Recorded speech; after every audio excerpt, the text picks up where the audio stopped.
সবাইকে স্বাগতম। মুভ টুলের পাশেই আছে, ইমিডিয়েট পাশেই আছে, আপনারা দেখতে পারবেন ফ্রেম টুল। এটা শর্টকাট কি হচ্ছে এফ। তো ফ্রেম এই টুলসটির কাজ হচ্ছে, যখন আপনি এখানে ক্লিক করবেন দেখবেন একদম ডান পাশে কিছু আপনার ফ্রেমের সাইজ চলে আসছে, যেমন phone, tablet, desktop, presentation, watch, paper, social media, Figma community archive. এখন আপনি আর প্রয়োজন মতো করে আপনি যে কোনো ফ্রেমে আপনি কাজ করতে পারবেন।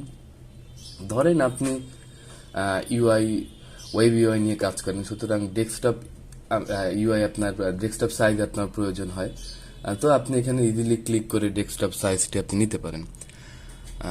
তো এটি হচ্ছে বেসিক্যালি ফ্রেমের কাজ।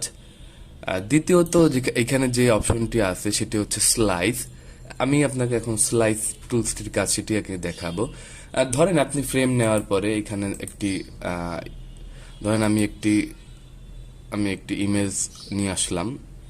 ইমেজটা হচ্ছে ধরুন আনএক্সপ্লাস থেকে আমি একটি ইমেজ, আমার একটি প্লাগ ইন আছে হচ্ছে আনএক্সপ্লাসের, এখান থেকে আমি শর্টকাটে ইজিলি আনএক্সপ্লাসের সব ইমেজগুলো নিয়ে আসি। পরবর্তী ভিডিওতে আমি কিভাবে প্লাগ ইন ডাউনলোড করতে এবং ব্যবহার করতে সেটি আমি আপনাদের দেখাবো। তো প্রথমত এইখানে ধরেন আমি একটি নেচারের একটি ইমেজ আমি এখানে পেস্ট করলাম।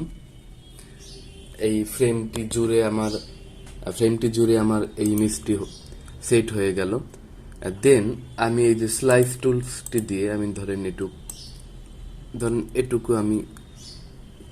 এটুকু আমি কেটে নিলাম, আর এটা স্লাইস 1 হইল।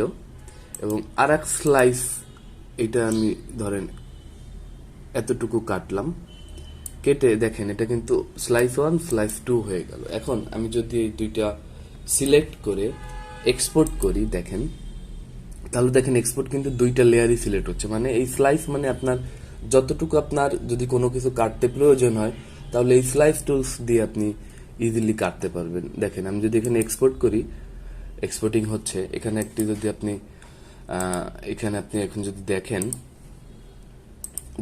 এখানে কিন্তু দুইটা স্লাইস কিন্তু হয়ে গেছে, স্লাইস 1 স্লাইস 2, স্লাইস 1 স্লাইস 2।